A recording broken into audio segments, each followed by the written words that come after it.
Hello, guys. My warm greetings to all of you, and I welcome you all to the Hindu newspaper analysis discussion. Guys, please first of all confirm that is video and audio both clear or not, because we tried it doing, but it was not able to get connected. Please tell me that if audio as well as video are both clear or not, and once I get a reply from your side, we will be starting up with the session. Yes, guys, please reply that if audio and video is clear or not, so that we can start with the session. We tried doing it earlier also, but it did not got connected.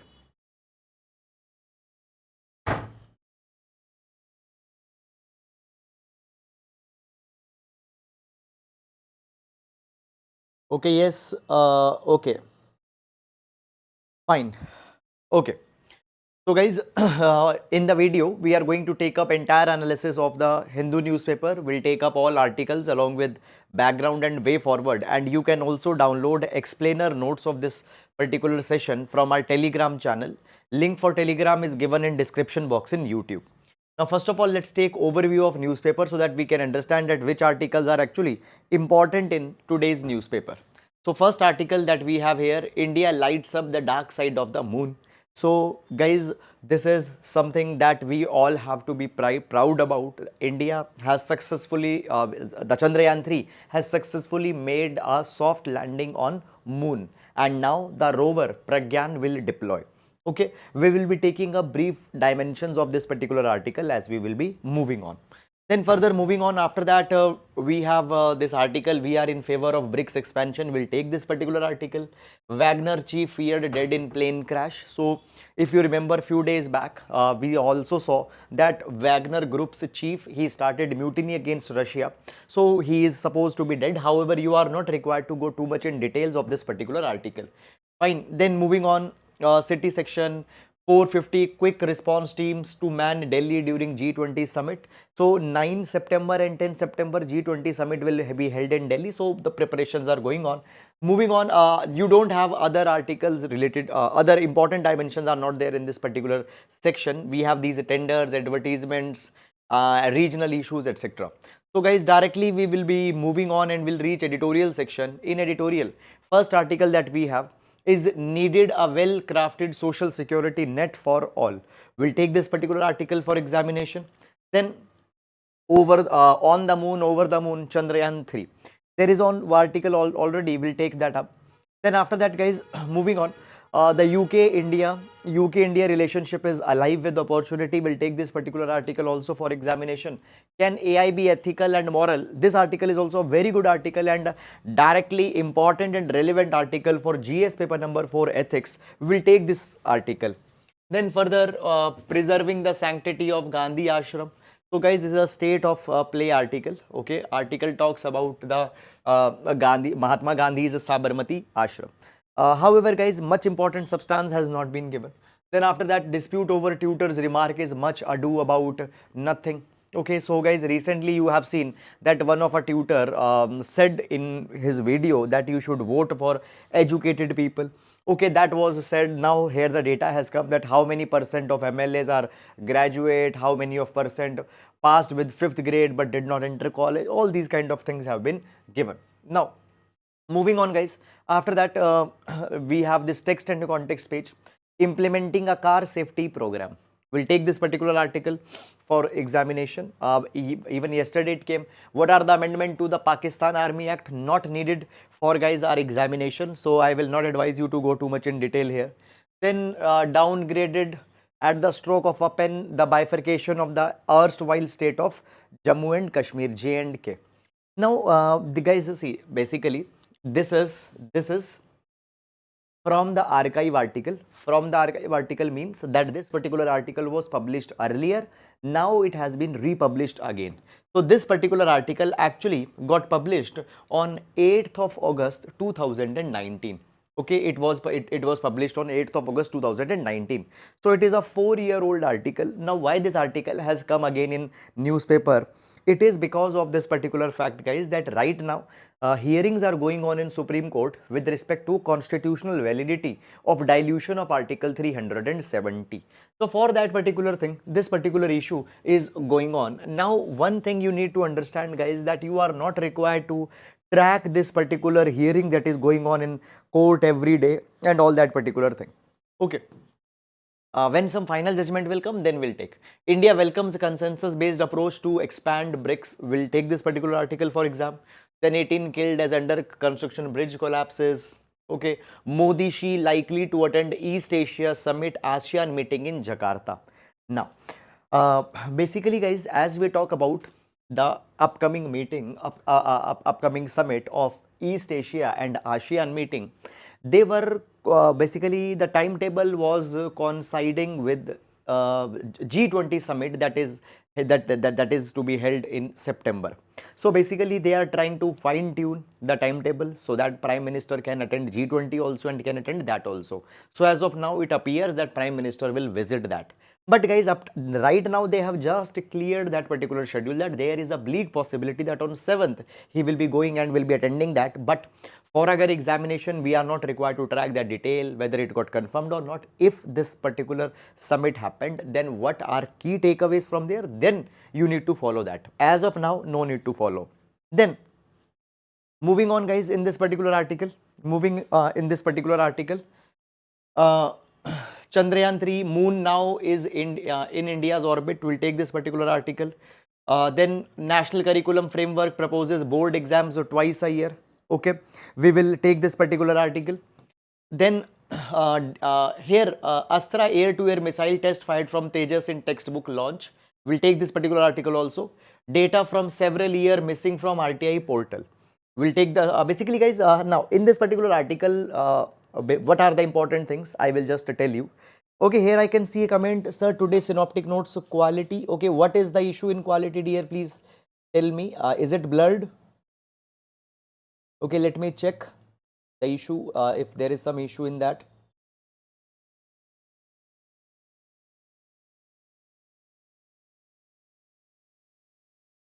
Okay, guys. So, here we see that Aman Raj has commented that quality. Okay, so I can see that synoptic notes is little bit blurred. Maybe it came blurred while processing. Okay, I will upload it again. Don't worry. I will upload this again so that the article which are blurred, that issue is resolved.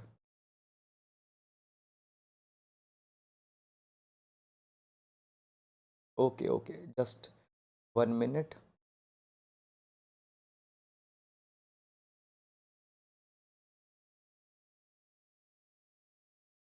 Just give me 30 seconds. I will upload it again.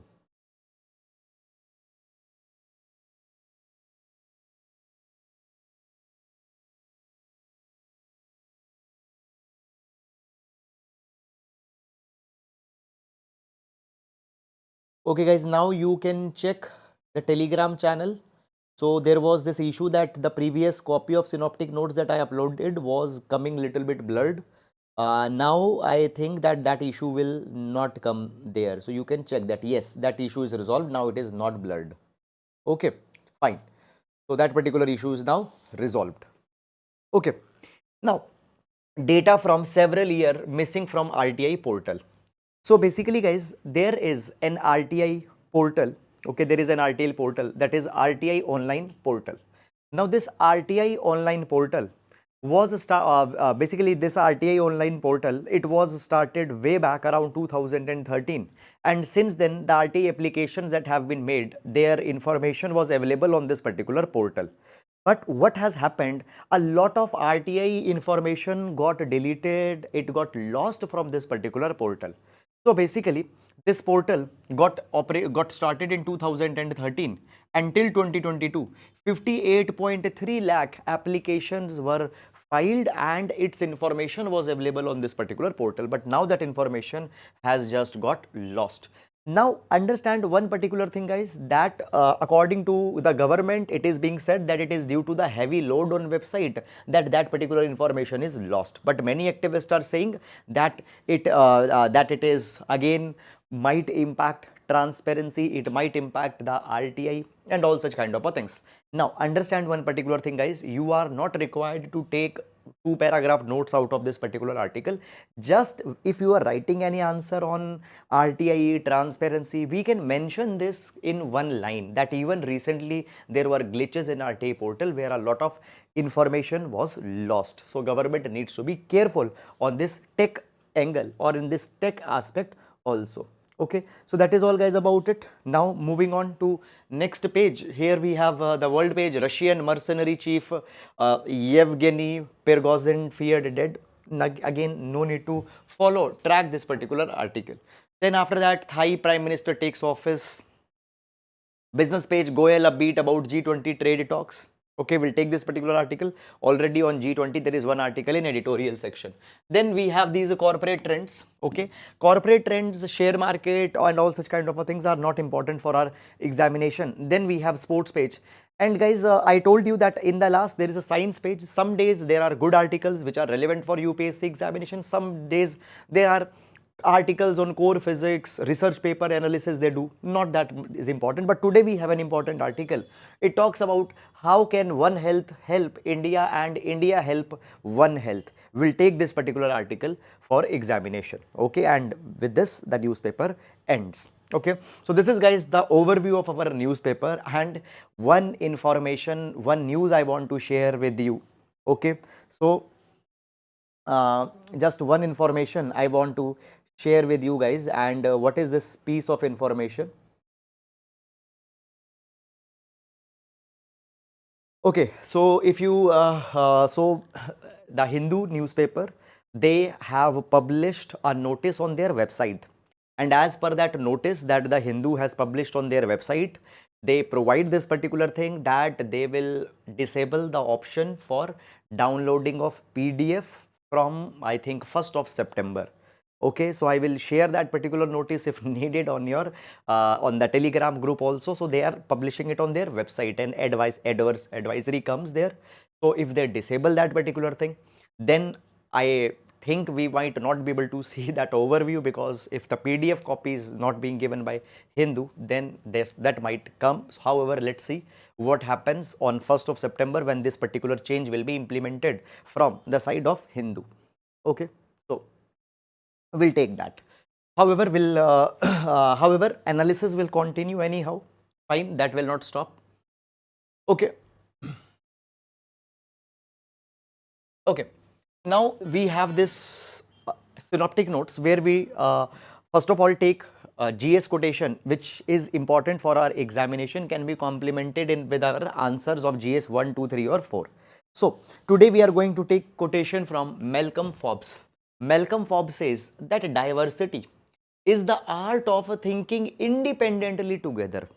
Diversity does not means division. Diversity does not means division. Diversity does not means a sense of difference.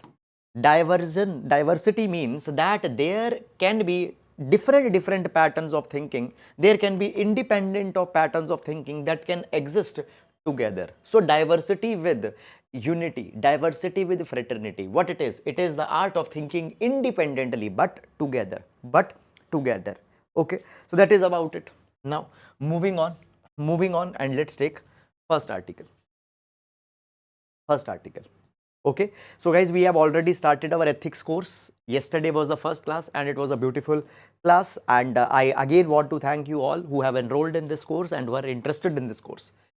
Now first article, National Curriculum Framework proposes board exam twice a year. Now first of all, let's talk about a little bit of background information about this article, and once we have taken up that background information, we'll going in the details of this particular article. Okay, now basically guys, you might be knowing about National Education Policy 2020. National Education Policy 2020. This is the third education policy of India. First education policy came in 1968. Then second education policy came in 1986. This policy was amended in 1992. And the third education policy came in 2020. Now, this National Education Policy 2020 has suggested reforms for school education as well as for higher education.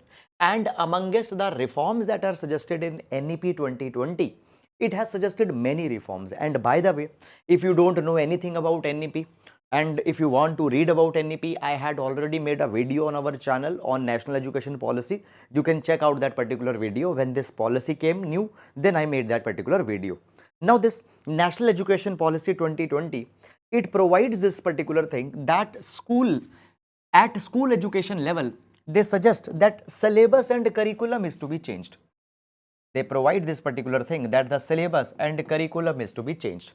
For example, as per earlier education policy that we had, we were following 10+2 system. 10+2 system. For classes 1 to 10, there will be one curriculum, and for classes 11 and 12, there will be a different curriculum. But now what has happened, NEP has come with 5 plus 3 plus 3 plus 4. 5 plus 3 plus 3 plus 4. Okay, so basically it provides that there will be different curriculums for different children in schools according to their age, So for children between 3 to 8 years, there will be different curriculum, different syllabus. For children between 8 to 11, there will be different. For 11 to 14, there will be different, and for 14 to 18, there will be a different curriculum. So age-wise, age-specific syllabus, age-specific curriculum will be designed. And for that particular thing, NCF, National Curriculum Framework, will come. Now, what is this National Curriculum Framework? National Curriculum Framework is a basic document. It is National Curriculum Framework will provide that what subjects the students in different class will read, what type of pedagogy is to be used in different classes. All that will be provided in National Curriculum Framework. Now, what this particular article is all about?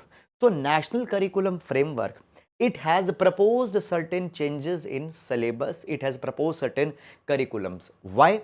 Because in line with NEP 2020, it has been done. Already I have discussed. So certain changes or certain proposals have been given by NCF. They will not be implemented by tomorrow. The proposal have been given.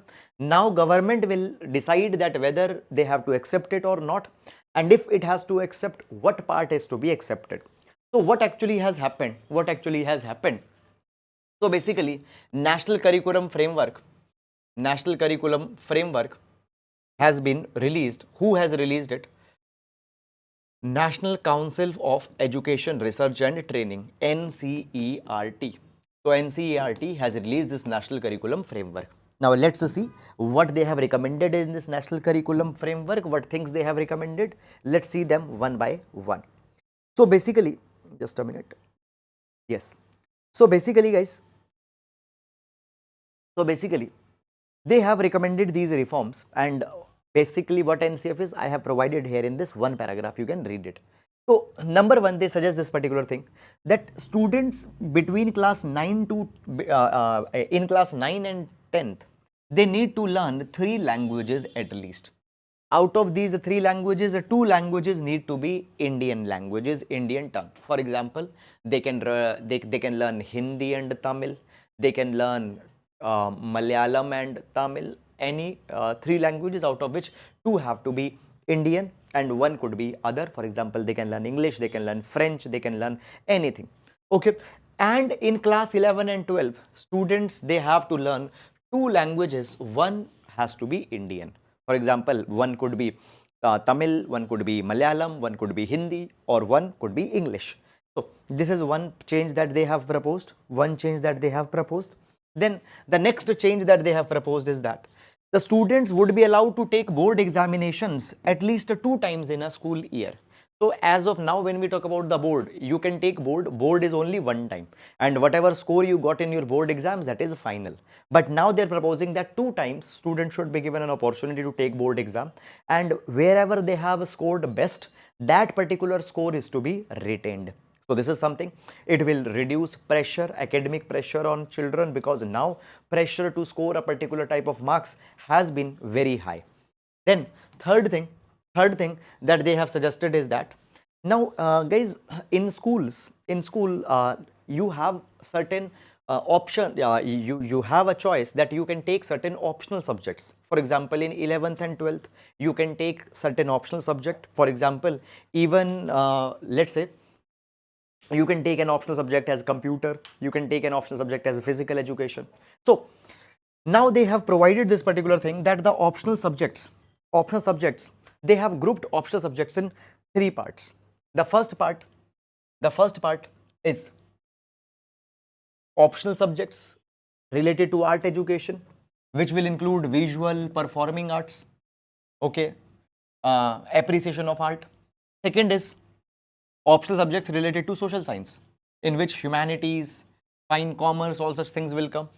Third is, third group includes the subjects of science, mathematics and computational thinking.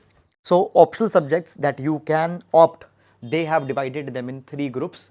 Fine. The next that they have come out is that it is also being proposed that there needs to be a semester system or a term based system for board examinations. Now, as in colleges, for example, in Delhi University, there are the semester based examination. Okay, now how semester based examinations help? They reduce the amount of syllabus that you have to learn, that you have to remember, that you have to cover. So term based examinations or semester based examination in schools, in the boards, it has also been proposed by NCF. Then fifth change that comes here is that they also provided this particular thing that in the classes 6th to 8th, 6th, 7th and 8th, children should also be given knowledge about their region, knowledge about their place where they are living, knowledge about the nation, knowledge about the international affairs, etc. So basically what they have provided that children in class 6 to 8th, whatever syllabus will be given to them, in that particular syllabus 20% content would be from local level. Okay, 20% content should be about their immediate surroundings. 20% content should revolve, 30% next, sorry, 30% content should be from regional level. Next 30% content should be from national level, and 20% content would be from global level, international level. So in social sciences, they will know about their immediate surrounding, they will know about their regional surrounding, they will know about the nation, they will know about the international affairs. So in this particular way, the syllabus and the curriculum has to be designed. Next, they have emphasized is about environmental education. Now guys, we know this particular thing that world is facing the problem of climate change, sea level rise and all such kind of a problems. So environmental education has to be given from young ages. Okay, and then next is that the textbooks in class the 3rd to class 12th, they have to be aligned with the 21st century. 21st century complex challenges, artificial intelligence and all such things are there. So it have to be aligned with the 21st century. So this is guys about all this particular issue. Now moving on to next article. How can One Health help India and India help One Health? How can One Health help India and India help One Health? Okay. Now this particular article we are going to see with respect to GS paper number 2, issues related to health, GS paper number 2, issues related to health, as well as for GS paper number 3, environment, we are going to see this particular article. Now first of all, let me tell you what is One Health concept. What is One Health concept? Okay, now just we'll focus here on this particular thing. Okay, okay guys, see this thing.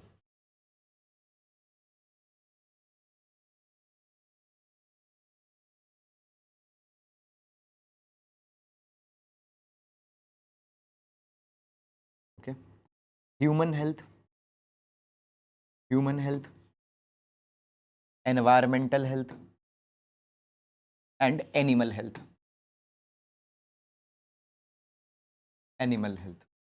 So basically see this particular thing, and at intersection of all these three here, at the intersection of all these three here, there is One Health.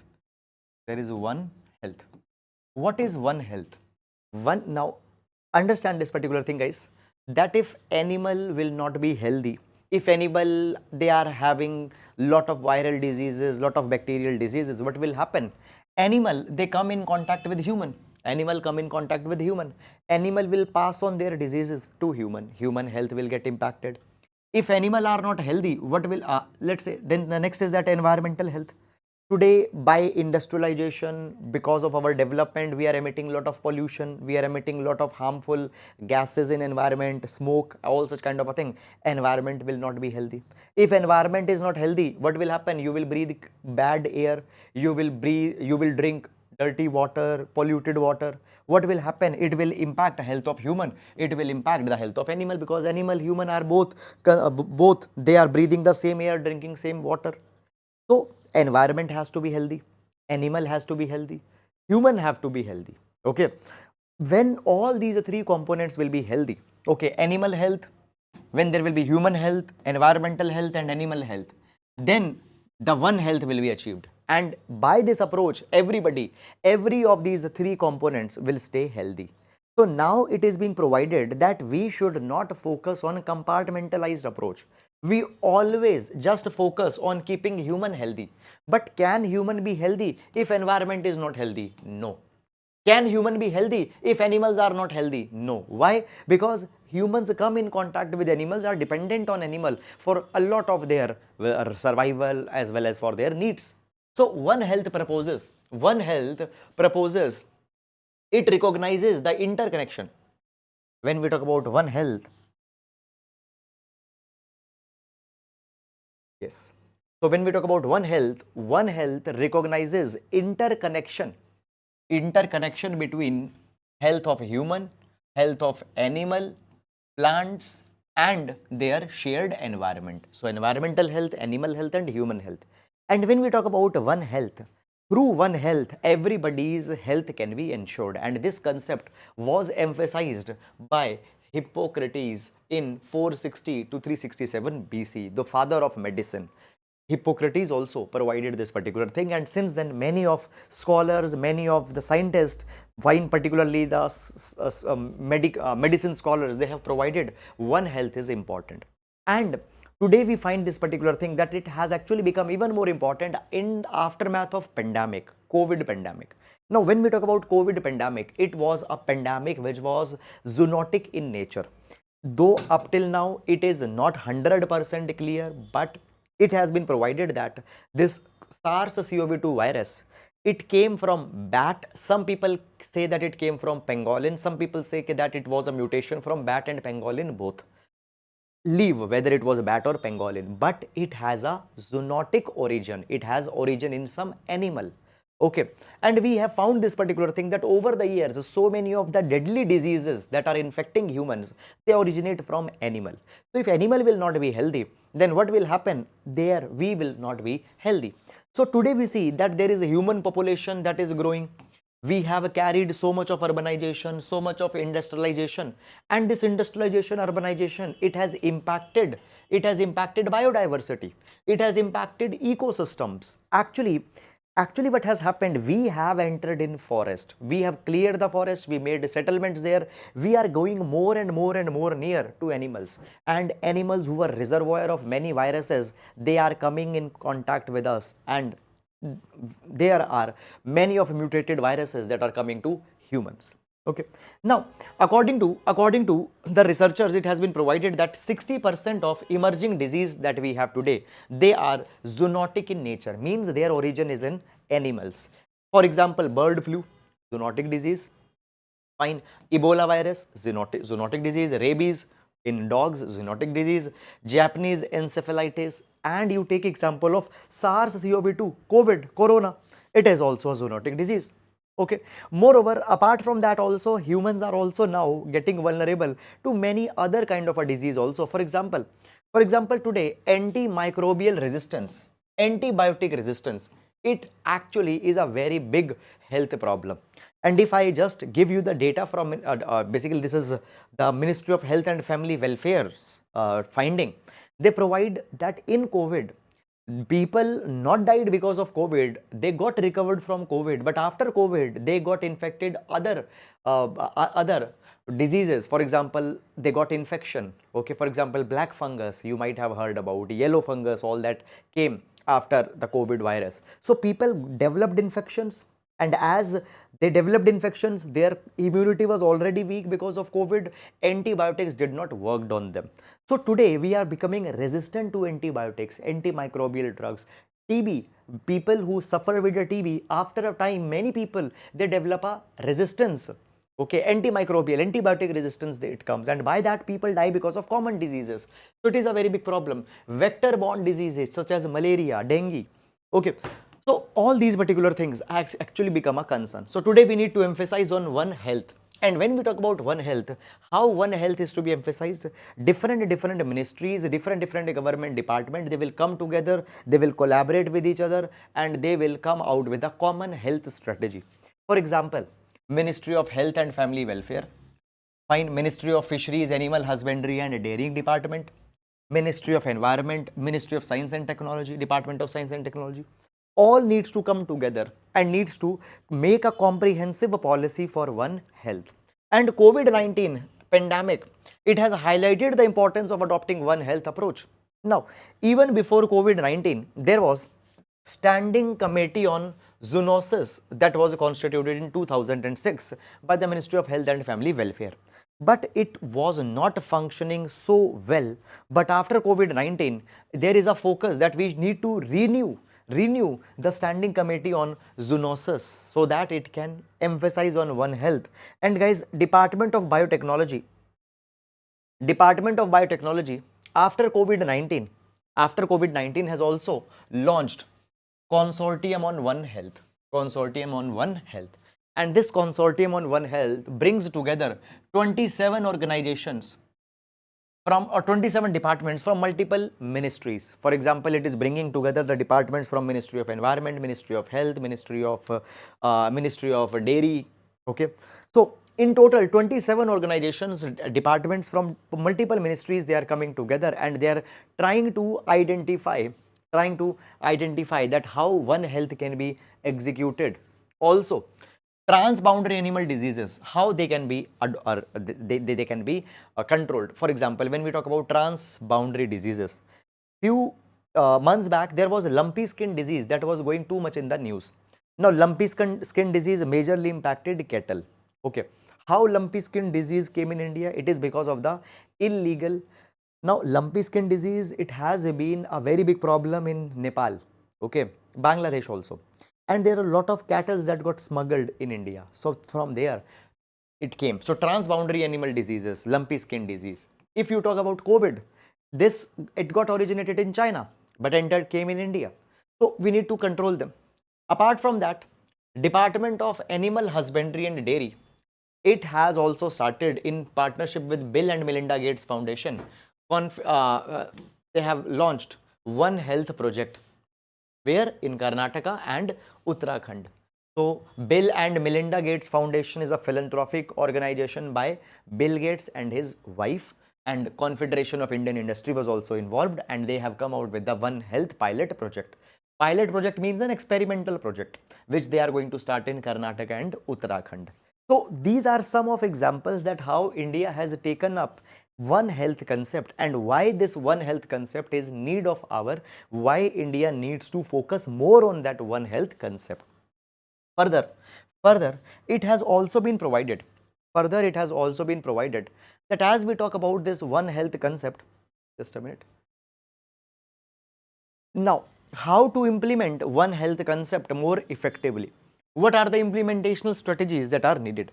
Number one, when we want to implement One Health, there needs to be first of all the communication across departments, across ministries, and these particular communications need to just a minute.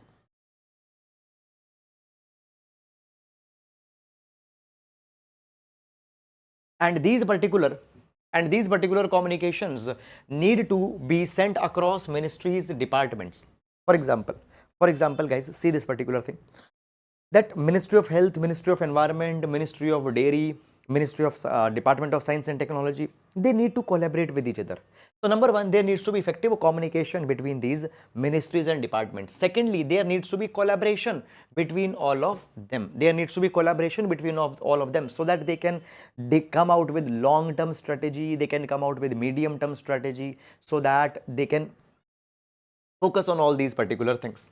Then next, now here when we talk about the collaboration, example of collaboration can be seen in case of Karnataka and Uttarakhand. So if you remember, in case of Karnataka and Uttarakhand, fine. So here Department of Biotechnology, fine. Department of Department of Animal Husbandry and Dairy in 2022. What they did, they started one health pilot project in Karnataka and Uttarakhand.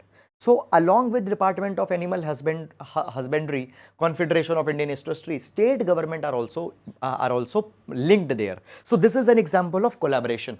So first of all, communication needs to be there between different ministries, departments, that what coordination they need to do. Then there needs to be collaboration, and then there needs to be coordination. You need to actually implement also. You need to actually work also. You need to actually depute teams which will do the groundwork. Okay, so these are the 3 steps by which One Health can be implemented. So that is all, guys, about this particular article. Now coming to next article, Moon now in India's orbit. Let's take a doubt. Sir, I have a doubt. Yesterday in the class, you told that district council are having power to regulate law. Then why don't they regulate environmental laws to protect environment in Northeast? Okay. Deepthi has asked a very good question, and this question is very much valid. Now, understand this particular thing, guys, that you need to see politics. You need to see politics and academics not in a disconnected way, but in a connected way. Understand? You want to regulate, we want to improve environment. We want to ensure wildlife is protected. But for that particular thing, what you need to do? You need to put restrictions on certain type of activities. You need to control certain type of activities. But when you put restriction, when you control certain type of activities, what will happen? Many people will not like that. Many people will have anger, frustration against these kind of controls. So when we talk about the bodies at the ground level, okay, for example, as we talk about the district councils and the example of the 6th schedule areas, many number of times why they are not implementing, because local people will not like them. Okay, politics often comes in between. Are you getting it or not? Why you talk about just district council? You talk about in any country you go in the world, do you think laws are not there? Laws are there. So if laws are there, are all the things working perfectly fine? No. There are laws to protect environment, there are laws to protect wildlife, there are laws for everything, but are the problems solved? No. Why? Because law is there, but sometimes law will impose some difficult things, and the people who are responsible for implementing that law, they don't want to implement those difficult laws. Why? Because backlash will come. Okay, so this is a problem that often comes in this particular capacity. Okay, and that is the same problem that is going on there also. So I hope that you have understood it. But guys, just speaking on a light tone, I showed you in overview, there was one episode of a teacher that came who made a statement that you should vote for educated teachers, educated leaders, okay, or educated people. That particular person was removed from job. There was a Twitter trend that this teacher is anti-nationalist and all such kind of things happened. So the space, this even online space, I don't think it is a very safe space. Okay, so ask these questions in private chat. Chalo, I am just joking. We will always say what is right. We will always say what has to be said. Okay, so it was just a joke. Okay. Yes, I also know this particular thing, that my sense of humor is not that good. So please also don't judge me on that. Moon now in India's orbit. Okay, now. So basically, guys, what has happened yesterday? Yesterday, Chandrayaan 3 made a landing on Moon's surface, and this was indeed a proud moment for all of us, because this is a collective achievement of entire nation. Now, Chandrayaan 2 was launched in 2019, but when Chandrayaan 2 was trying to make a landing around 2.1 kilometers above the Moon's surface, it lost contact and it made a hard landing. And when it landed, what happened? The rover Pragyan was not able to deploy, and because of that, that particular mission was not a complete success. Is it clear? Now to replicate, now to do what Chandrayaan 2 was not able to do, Chandrayaan 3 was launched. And yesterday, August 23, Chandrayaan has made a landing. Now, this particular article talks about the different congratulation messages that have been given by different leaders. For example, President of India says it's a truly momentous occasion, a testament to India's progress. This Russia says this particular thing. Opposition leaders also have congratulated ISRO for this achievement that we have made. Now, one thing is that, guys, please don't run in frenzy. Now, you will open any news channel. What they are doing? Actually, these journalists, they have reached on moon. Okay. Though ISRO is planning hard to send humans in moon, but these journalists, they have already reached there, and they are giving you step-by-step analysis. Okay, at that time this happened, at that time this happened. For examination, guys, please don't follow any of that particular thing. What we need to do, we need to understand that what are major findings that it will give, that we need to see. But these major findings will come over a period of time. Now the landing has been done. Now, few important things that you need to understand for examination.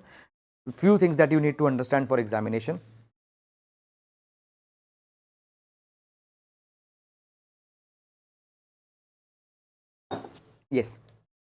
Number one, India has become fourth country which have successfully landed on moon.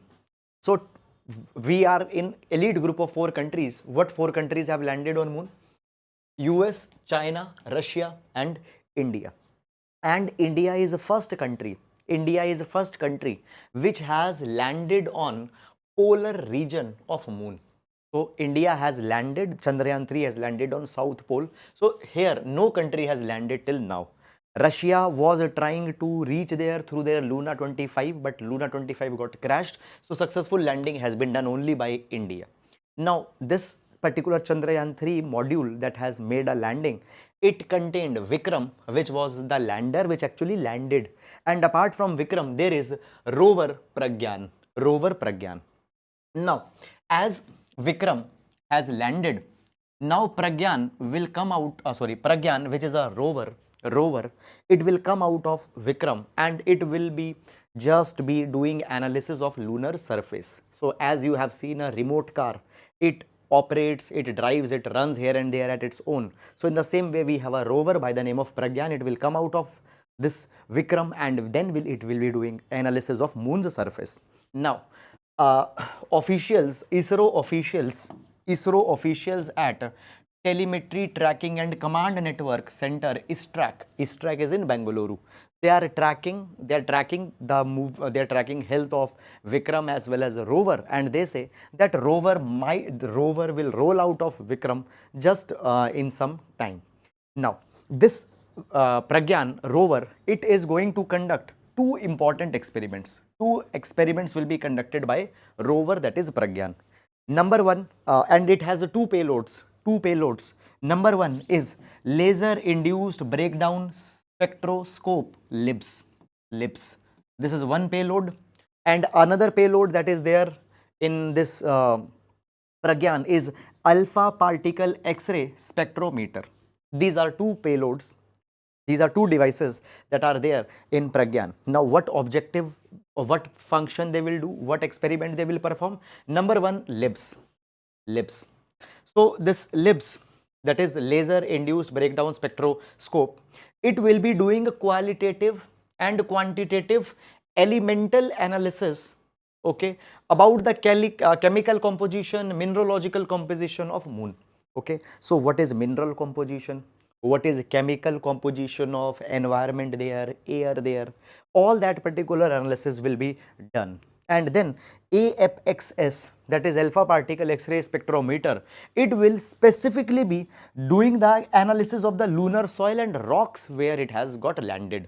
Okay, so where it has landed, it will be doing analysis of that particular rocks, those particular structures. Now, it has been provided that on moon, particularly the polar region of moon, south pole of moon, there is abundance of water. So it will be doing those particular analysis. However, in times to come, exact findings will come. Okay. Moving on, implementing a car safety program. Now guys, this is exactly the copy paste of article that came in yesterday's newspaper. So if you have followed yesterday's newspaper, the same thing, same copy paste material has come. Now it has come in the text and the context page. I have already discussed it. So we will not repeat the same thing again, just for the sake of respect for your time. However, if you have not seen it, I will just advise you one thing, that yesterday's video, I think 4-5 minutes coverage is there. Please see that particular thing. Okay, just to give you a kind of a brief review, a brief revision of this particular article. Basically guys, we see this particular thing, that what has happened, India has announced Bharat New Car Assessment Program. What is Bharat New Car Assessment Program? It is a program to assess the safety of cars. Now if you are a car enthusiast, or if you have some knowledge about cars, you might be knowing that cars, they are given the safety rating, 5-star rated car, 4-star rated car, 3-star rated car. So that safety rating is given on the basis of many of standards. For example, there is a Euro NCAP, there is global NCAP, fine, that is global new car assessment program. Now this particular rating is given, first of all, when we talk about the global NCAP, it is a project which is taken by towards Zero Foundation, which is a UK's NGO, okay, which aims to implement United Nations motor vehicle safety standards. Many people guys, they die because of car accident, and in India only 1.5 lakh people, they die because of car accidents. What is the reason? Reason is that often driver mistakes are there, often quality of roads is not good, and majority of people, why they die or they get severely injured, because the quality of vehicles, quality of car is not good. So under this Bharat New Car Assessment Program, every car will be crashed, and then a rating will be given to that particular car, that how much safe that car is, a 5-star, 4-star, 3-star, 2-star. We did not had our own indigenous standard up till now. We used to send the cars for testing either under global NCAP or under Euro NCAP, but now we got our own standard, that is Bharat New Car Assessment Program. Now the car, they will be given star rating 1 to 5-star. 1-star means the poorest quality car, 5-star means a safe car. Okay, and basically on 3 parameters the car will be tested: adult occupant protection, child occupant protection, and safety assist technologies, whether there is ABC, EBD or not, lane change assist there is or not, all these particular things will be seen. Okay, now there will be three ways collision will happen with a car. Number one will be the frontal offset collision. So often there are head-on collision between two cars. So frontal offset test will be there. Side impact test will be done. For example, car is going like this and an object will hit like this. So side impact test and pole side impact test. So a car might bang in pole, in a tree. So these tests will be done. Okay, now guys, as of today, as of now, these particular tests, this Bharat NCAP, it is a voluntary thing. It is voluntary thing, means any car manufacturer, if they want, they can get their car tested. It is not a compulsory. But if needed, popular cars who are selling more than 30,000 units, they could be mandatorily tested. Okay, okay. So I told you 1.5 lakh people, they die. Now I have added some new content also, guys. Here you can see this. Earlier are the same. Yesterday also it came the same content. Today also the same content has come. Now guys, when we talk about car accident, the people who are dying in accidents, it also lead to an economic loss also for India. And it is according to a World Bank study, it says that around 5 to 7% of India's GDP equivalent are lost because of the crashes. Okay, the estimated cost of these crashes is 5.7% of GDP. Now here guys, we have one positive case study of Tata Group. Now Tata in 2018, it became the first Indian company which achieved 5-star safety rating for their cars.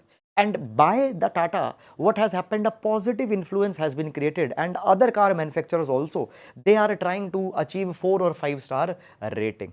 Okay, many popular cars, guys, I will not take name, that you see on the roads, they got a 0-star rating, 1-star rating. Okay.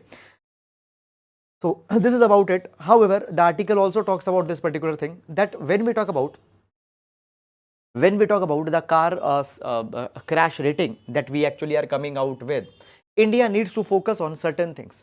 India needs to focus on certain things. Number one, guys, when a car is being crash tested, how you see impact? You see impact by placing dummy figures in that car. A real person will not sit in that car because it will be unethical. A dummy will be placed in that car, and that dummy will be implanted with certain sensors, and when the car will crash, we'll see that okay, what was impact on the neck, head, legs that came on that dummy figure. So basically we need to ensure this particular thing, that there are precise software systems which will measure the impact that got made on dummy, so that real rating we can know about these particular cars. Then after that, we also now see, as of now I told you that there will be three type of parameters: frontal collision, side collision, and pole impact test. However, over period we need to expand these number of parameters and number of tests. For example, America, US NCAP, they also include a rollover test. Rollover test. Sometimes the cars they roll over. Okay, so rollover test they do. Japan, it also covers electric shock protection performance after a collision. Okay, it also sees that the performance what is specifically impact on neck injury, rear end collision. Okay, also they include many of the state of the art safety mechanisms, that whether there are autonomous emergency braking system or not, lane departure prevention system is there or not. So India also needs to include these advanced standards also. Fine. So this is about this particular article. I hope guys that you have understood it. And now moving to the next article.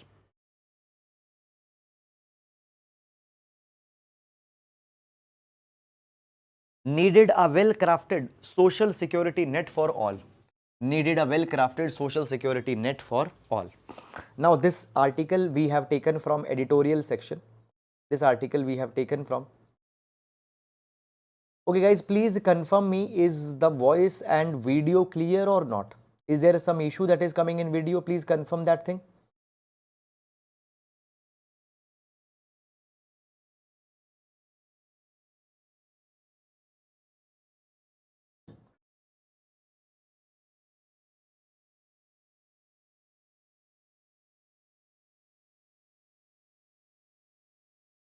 Yes guys, please confirm, is everything clear or not?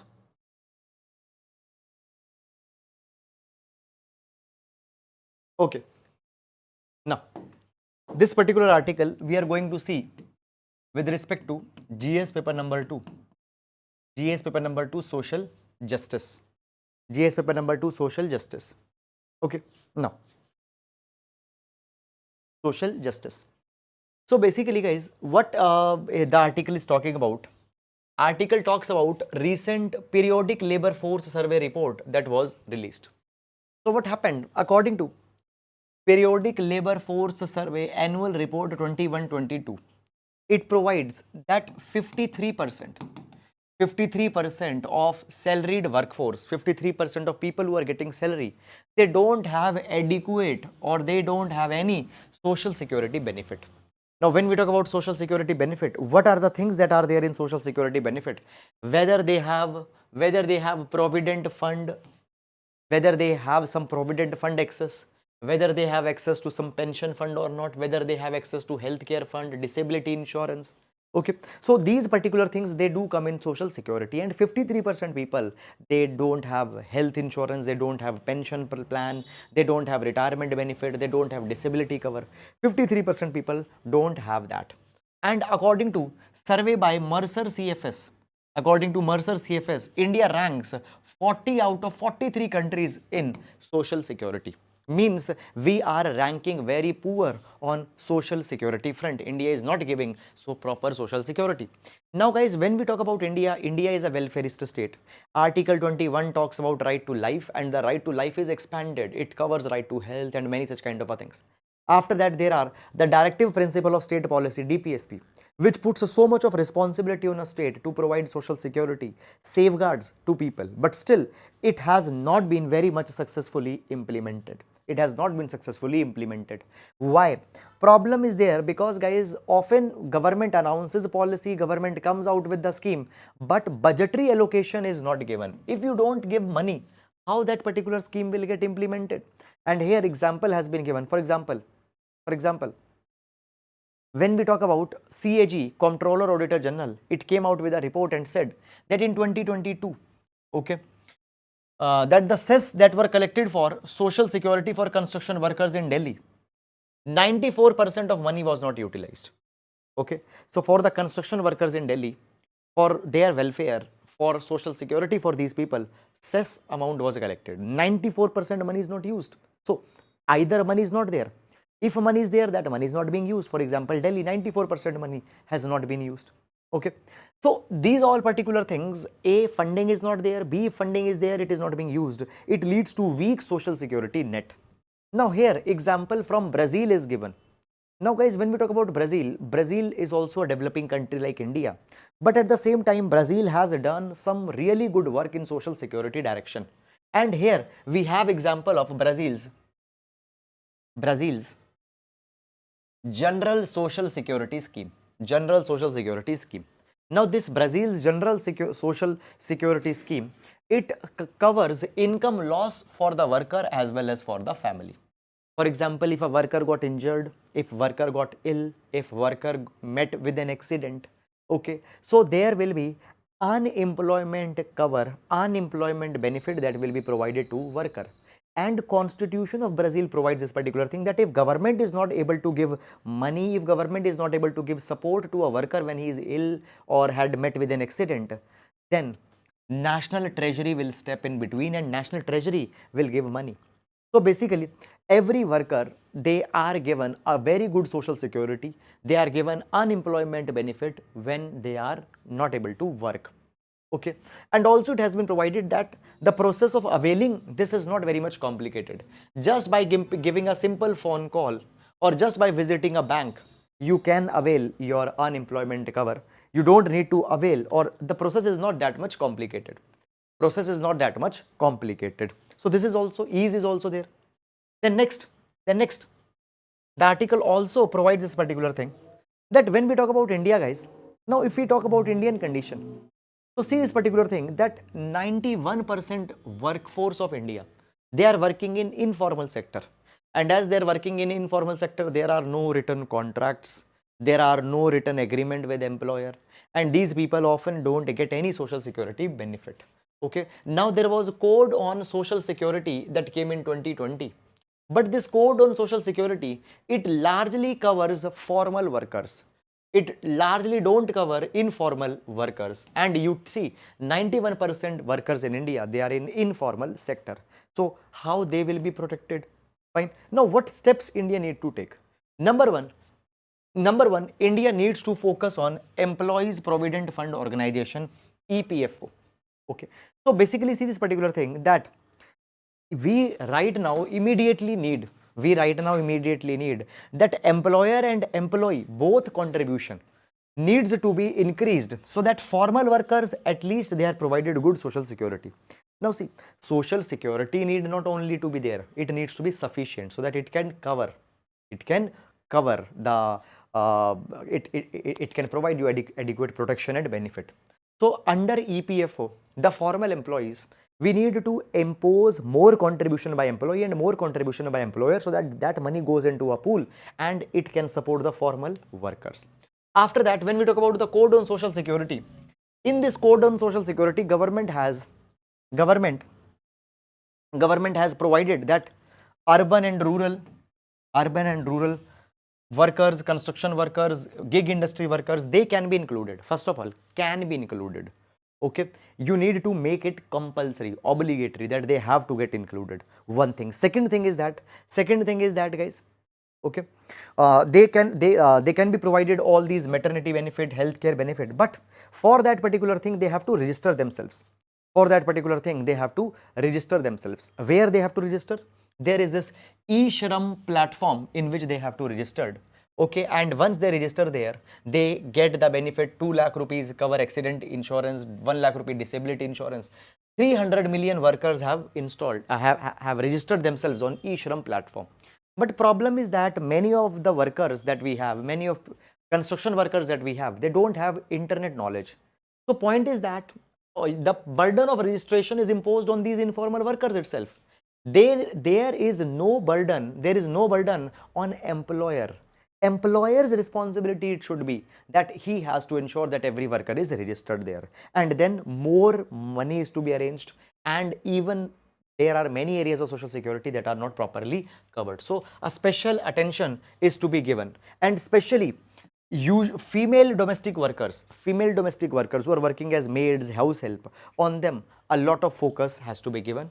And then migrant workers who have come from one state to another state, there a special attention, special focus has to be given to them. So that is all guys about this particular article. Moving to next article. Can AI be ethical and moral? Can AI, artificial intelligence, be ethical and moral? Now guys, this is a very different kind of an article that has come in newspaper, and let's discuss this particular article, a very interesting and a different article.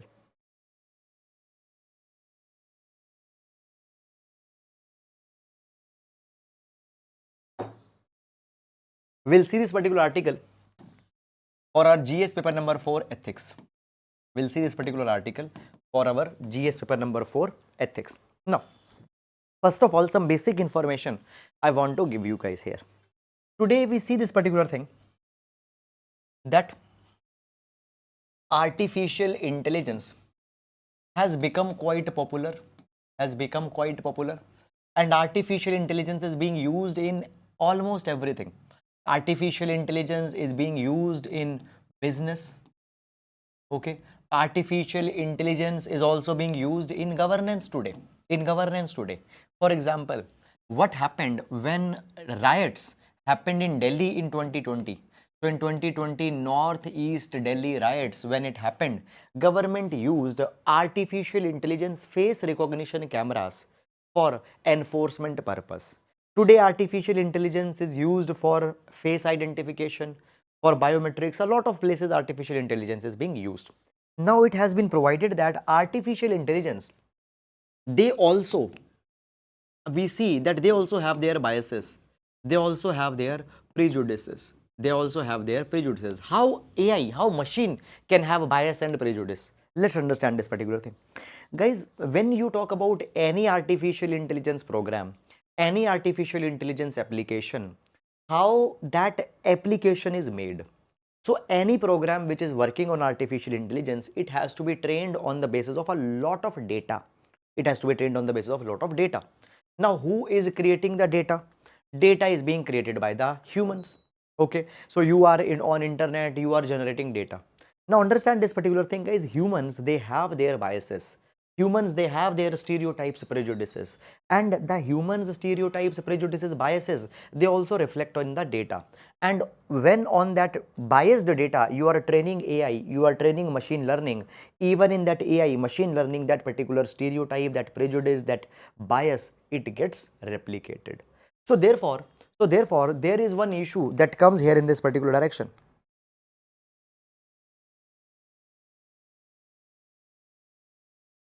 So there is one issue that comes in this particular direction, that today we have artificial intelligence models, but these artificial intelligence models, they have their biases intact in that. Today government, they are trying to, what they are doing, they are actually implementing AI in the governance models also. Many of the courts in some of the countries, they have also started to give judgment on the basis of artificial intelligence model. But have we checked that whether AI is following certain ethical standards or not? Have we checked that whether AI is following certain moral standards or not? Now see, I am a human.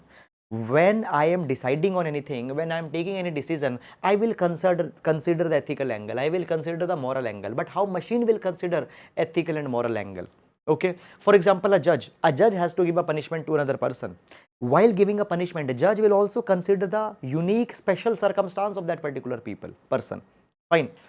And understanding that circumstance, the court will be taking up a decision. Court is also not very much mechanical that only it will read the law and will implement the law. If you see in India, we don't follow the procedure established by law, we follow the due process of law. Law is just or not, that is also to be seen. The point is that in governance, the ethics, morals, they play a very important role. And when a decision maker is making any decision, it has to consider ethics and morals. But today we are bringing AI in governance also. Will AI be able to consider those ethical moral standards? Now, for example, guys, even when we talk about the ethical and moral standards, understand this particular thing. And actually, I was telling it in yesterday ethics class also, that when we talk about ethics, actually, what is ethical? Can there be 3 or 4 rules that you can make, and on the basis of these 3 or 4 rules, you will say that we will decide what is ethical or not? No. There cannot be any standard parameter. There cannot be a standard template that you will use to decide what ethical is, what unethical is. Now, when we talk about ethics, we have a renowned figure, Immanuel Kant, the German philosopher. Immanuel Kant provides that human autonomy, rationality, and duty. Fine, you have to follow your duty. You have to follow duty. You have to respect autonomy of humans. You have to take decisions on the basis of rationality. These are the principles of ethics as per Kant. But guys, always following duty. Fine, can that particular thing be always ethical? Sometimes we see that ethics is to be seen that how many people are getting benefit out of that. So consequentialism comes. That has some different understanding of ethics. The point is that you cannot simply implement that, okay, these are 3 rules and you the machines can take ethical decision. That cannot happen. Okay. So basically, guys, the moral reasoning, ethical dimension within the AI, machine learning, has to be implemented. Okay. Now, the article talks about the 3 laws of robotics. Three laws of robotics. 3 laws of robotics, fine, which were given by Isaac Asimov. So Isaac Asimov, Isaac Asimov was a fictional so Isaac Asimov, he provided a narrative, he provided a kind of a world viewpoint, and according to his world viewpoint, there might be a day when the machines and robots might be the major decision maker. And in that particular world, he provided the 3 laws of robotics that has to be followed. And in a way, he tried to come out with certain ethical rules. He tried to come out with certain ethical conduct.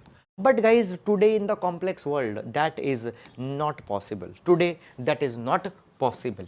Okay, now here the article actually suggests that there can be 4 circumstances vis-a-vis ethics and robots and artificial intelligence is concerned. What are these 4 circumstances? Let's see them one by one. Number 1 is ethical impact agents. Ethical impact agents. Now, many number of times machines, artificial intelligence, algorithms, they are doing certain way, they are doing certain actions which are outrightly leading to some unethical thing. For example, today you see this particular thing that there are many platforms that have come where you play rummy, where you play chess, or where you play any board game, but you are actually playing with a computer. Can you win against a computer? Now you will be able to calculate one move, but the computer can calculate hundreds of moves in just a fraction of a second. So if you are playing a game with the computer, can you win that? No, you cannot win that. So for example, there are machines which are doing a lot of things which outrightly become unethical. It has its ethical impact. Second is implicit ethical agent. First is ethical impact agent. Second is implicit ethical agent. Now see this particular thing, guys, that many number of times machines have been given many work. Machines have been given many situations where machine have to override, where machine have to take over. Okay, but can machine understand that what amount of overtake they have to do in a particular situation? For example, today we have autopilot system in planes. It follows certain rules without actively deciding what is ethical. Okay, now you see this particular thing. Now we also have these self-driven cars. Self-driven cars will drive according to certain rules and standards. They will apply brake, they will do this, that. Okay, for example, let's take this situation. I am driving a autonomous self-driven car, a Tesla car I am driving. This is a fully automated car. Now this will follow simply the rules. Let's say on this road that I am driving, there is 80 kilometer per hour limit, 80 kilometer per hour limit. Now the car will run at maximum 80 kilometer hour, not more than that. Now when I was going, I found a person who was injured. I took that person. Now what is immediate priority? Immediate priority is that I need to ensure that this person is to be reached to hospital in least possible time. Now there is a possibility that I have to drive at 100 kilometer per hour also, because reaching time is important. Traffic rules are also important, but more important than traffic rule is the life of this person. Now there is a self-driven car. It will not go above 80 kilometer. Why? Because it is following rules. So understand this particular thing, that we have artificial intelligence, we have machines which are operating, and often they are actively following rules without deciding that what is ethical or not. Here machines are doing sometimes outrightly unethical. Here machines are doing something without considering, without understanding whether right now following rule is ethical or not following rule is ethical. Fine. So that is something that is happening. This is another situation. Then the third situation is the one which is called as situation of explicit ethical agent. Explicit ethical agent, where machines are given such understanding, where machines are given the capacity that they can estimate the ethical value of options. Let's say two options, A option, B option. What is ethical, what is unethical, they can understand. Let's say we make even more advanced cars, fine, which can actually take up these particular things. Let's say there is a self-driven car, and this self-driven car is it developed some kind of a failure, and A option, it can bang in 20 people who are sitting on the side. Option B, it can just bang in 2 people who are sitting on the side of road. Where it will go? Kill 2 people, kill 20 people. It can decide in these situations. And then the fourth situation is full ethical agent, where machine, they become so complex that they can take ethical judgments. They can also give decisions. They also can give explanation that why we took this particular ethical decision, why we did not took this particular ethical decision.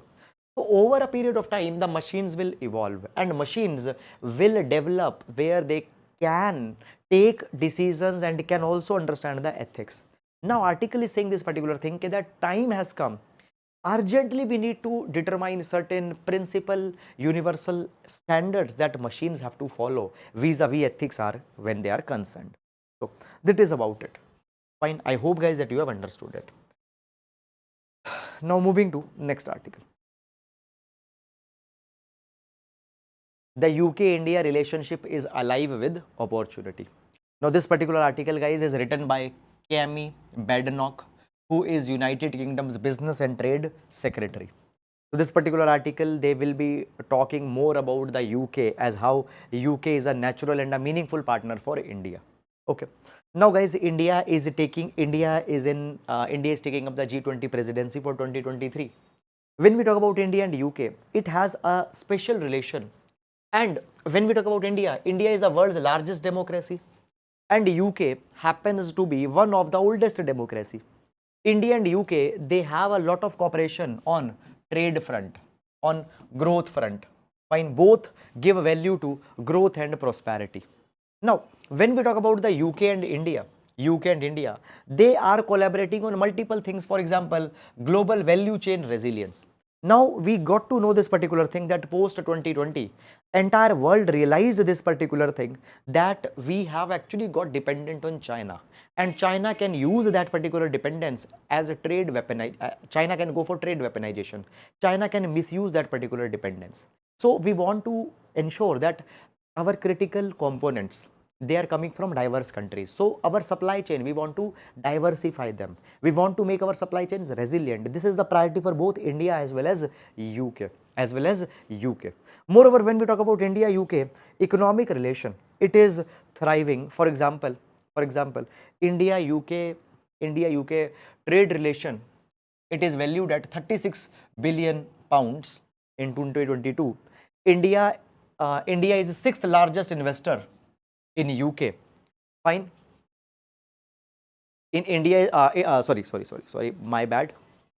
UK is the sixth largest investor in India, and UK has invested $34 billion in India in FDI, fine, between 2000 and 2023. So trade relation is good. There are similar priorities for both the countries.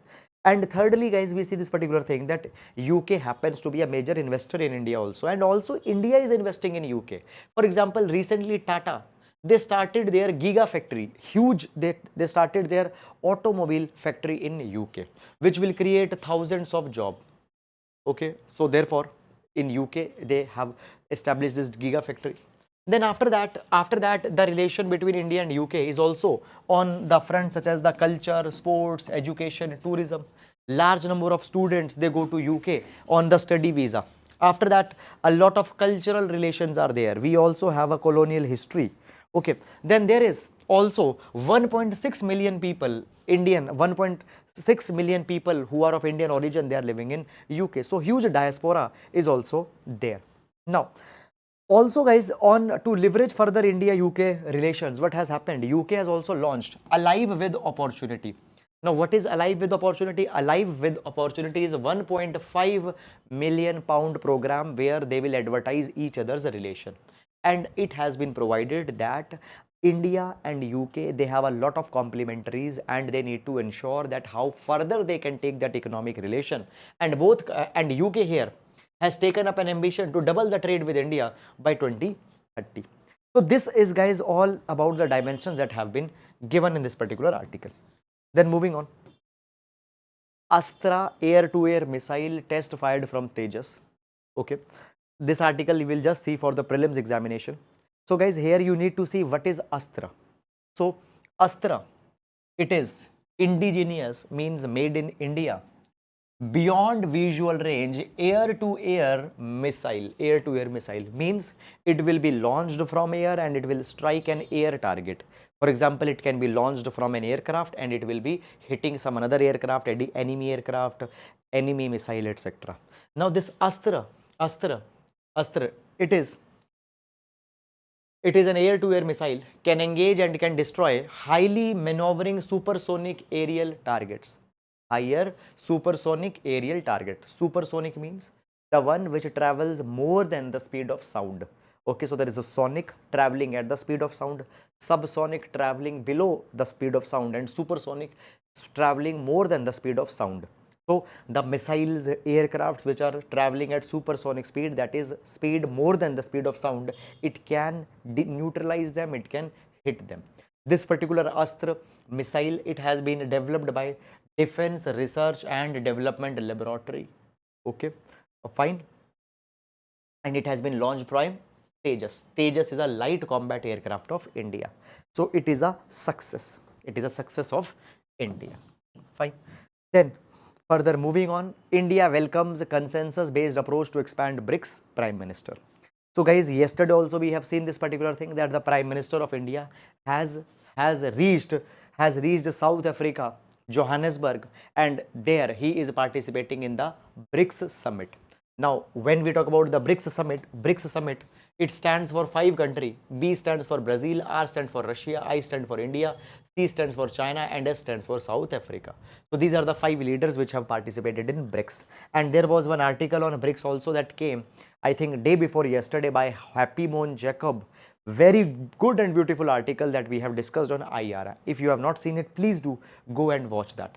Now, India provided on BRICS that India is the voice and India is a leader of Global South. And India also proposed that we want to expand BRICS and we want to bring more country from Global South. Global South means, Global South is a name that is given to the developing countries that we have. So India wants to bring more countries from Global South and we want to expand the BRICS beyond these 5 members. And India, Prime Minister of India also said this particular thing, that the other countries of BRICS as well as the countries from Global South, they can take advantage of India's digital solutions. Now, when we talk about India's digital solution, Aadhaar is digital identity, UPI we have, okay, and we have CoWIN, which was for vaccine administration. Fine, Arogya Setu, contact tracing app. So these are digital solutions India can provide to the countries of the Global South.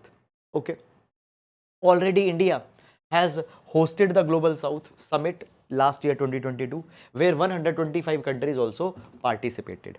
Prime Minister has also proposed that in the BRICS, African Union should also be included. African Union should also be included. So India is trying to pitch up the expanded version of Africa. Is it clear or not? Now guys, right now, when we talk about BRICS, you see that within BRICS, there is Russia and China, both countries that are included. There is Russia and China, both countries that are included. Now, if you see, basically guys, what is happening right now, Russia, China and West, they have a kind of a rivalry that is going on. And right now, Russia is also trying to develop an alternative to G7. G7 in which US and major industrialized nations are there. Now guys, when we talk about Russia is doing this particular thing, specifically Russia is doing it so that it can create a counter against the West. But India is a country which is balancing its relation with both West as well as Russia. So how India will balance, that India has to see. Moreover, in this particular BRICS meet that happened, okay, the countries, they also talked about the de-dollarization, that how dollars hegemony, dollars importance can be reduced. But India did not talk too much about de-dollarization. However, silently, India is also promoting trade in domestic currency. For example, what happened? UAE, we already started the trade in the domestic currencies. Russia, we have started the trade in domestic currency. But we did not specifically emphasize too much on de-dollarization. Okay, that is all guys about it. And now we have the main practice question. Question says, with jobs becoming increasingly on demand and higher fire policy, with jobs becoming increasingly on demand and higher and fire policies proliferating, India's workers are increasingly insecure on the job front. In this context, discuss why India need to consolidate its existing social security schemes and provide universal social security to entire labor workforce. So this will be the GS paper number 2, social justice 15 marker question. You can direct take reference from article that we have discussed.